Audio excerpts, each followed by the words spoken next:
யாரோ ஒருத்தவன் போன் பண்ணி உன் ஃப்ரெண்டு போன் எடுக்கலைன்னா அவ போட்டோஸ்லாம் அசிங்கமா சோசியல் மீடியால போடுவேன்னு சொல்றான். என்னாச்சு? நான் ஒரு லோன் ஆப்ல 5000 ரூபாய்க்கு லோன் வாங்கியிருந்தேன்டி. அத நான் அப்பவே பே பண்ணிட்டேன். ஒரு 5000 ரூபாய்க்கு 20000 ரூபாய் எப்படி என்னால கட்ட முடியும்? கொஞ்சம் வாட்ஸ்அப் பாரு. சென்டிமெண்ட் டயலாக்லாம் என்கிட்ட விடாத. நான் ஒரு ஆப் லிங்க் அனுப்புறேன். அதுல லோன் எடுத்து மரியாதையா பணத்தை கட்டுற வழியா பாரு.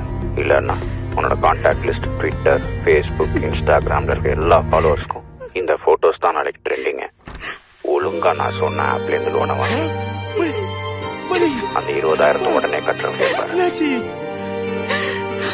என்னோட போட்டோஸ தப்பா மார்ஃபிங் பண்ணி என் ஃப்ரெண்ட்ஸோட சோஷியல் மீடியால போடுறாங்கப்பா.